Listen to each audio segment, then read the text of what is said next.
Thank you very much. I first met Cubby on the set of Russia with Love. And I must say, I was absolutely astonished. I mean, he was a producer who was actually on the set and talking to a small part actor. I'd never met a producer before.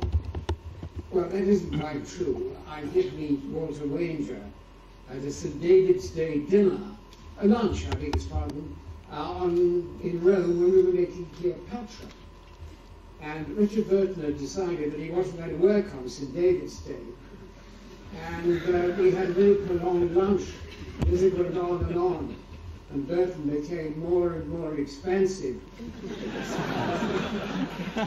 Walter Wanger turned to me and said, how often does this St. David's Day take place? I next met Cubby, of course, on the set again in Goldfinger. And of course I have to thank him for an extra day's work, and also perhaps one of Q's better lines, I never joke about my work. I mean, what happened was that in the original filming, there was no description of the ejector scene. And at the end of shooting, obviously there was a conference went on, and a lot of people said, why? I mean, surely you should explain the ejector scene. And somebody else said, no, we want it as a surprise. And the next person said, no, you must have anticipation. Everybody's waiting for it. Well, Cubby cut the Gordian knot of the away and said, well, we still got the set, so let's have Desmond back and shoot it. And so, as I say, I got an extra day and an extra line. But I really got to know Cubby and his lovely wife, Dana, when I was wet weather cover on Thunderball out in the Bahamas. Well, now that sounds all very romantic, but I wasn't allowed to get sunburned because I'd just flown in, and everybody was busy working, so I was there stuck in the hotel, and the production manager was rather a fussy little man, and I had to get permission to leave the hotel. And I'd sort of say, look, do you think I could go down to NASA? And he'd go to the window and look out, beautiful blue sky, and he'd say, yes, I think so, but keep in touch, keep in touch. Well, after about 3 weeks, they decided to send me home. And when Cubby heard about it, he was livid. I mean, it was much cheaper to keep me out there and send me home with the rest of the crew on a charter plane than sending me back, you know, by BOAC as it was in those days. So I had an extra 2 or 3 days out there. But the great thing was, for me, was that Cubby realized that I was sort of rather bored and sort of hanging about, and he used to invite me out to dinner and see that if there were any parties going, I was invited to it.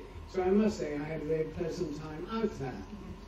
But you see, Cubby was a brilliant producer, but also a very astute businessman. When you try and get an extra penny on your salary, and you wouldn't get it. But I remember with Bernard Lee, when on Her Majesty's Secret Service, we went to the casino in Portugal, and of course there was Cubby. And as soon as we came in, he greeted us and threw us a wad of money and said, enjoy yourselves. Well, I mean, there are very few producers would do that. But I mean, that was Cubby all over. And I remember Bernard telling me, he's telling me how incredibly generous Cubby was and had been to him. And he said, you see, the wonderful thing about Cubby is this, that once you're with him, you are part of the family. And I always felt, he said, that if I was ever in any trouble or any difficulty at all, there was always Cubby in the background to help me. And it's very much the same with me. My wife and I, we've always wanted to go to America. but we never managed to. There was the war and, you know, children education and all that sort of thing. But after Octopussy, I had enough money, and we decided to go and see some friends in America, in Boston. And we booked the airfare, and telephone rang. It was Air Production saying, would I like to go to Australia? Well, I think it was wonderful, but I thought, well, no, I can't disappoint my wife. We've been looking forward to going to America so much. So I said, no, I'm afraid I can't, you see, because I promised to take my wife to America. And she's really looking forward to it. And we planned this for so many years. I'm sorry, I can't go. So about half an hour later on, the telephone rang and said, America's on the way to Australia. Yes.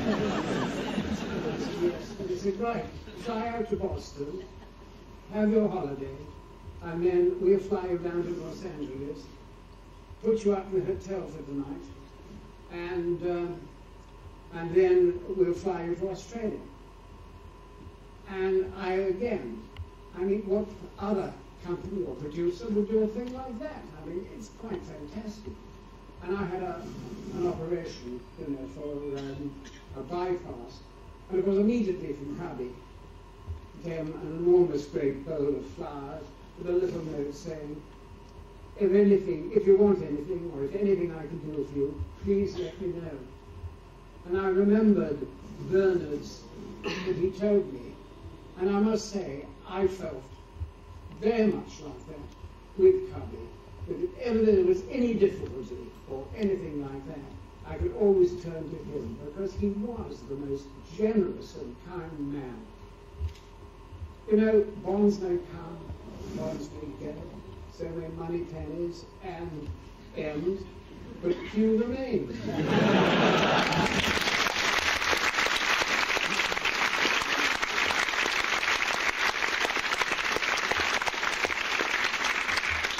I'm far too old to be killed.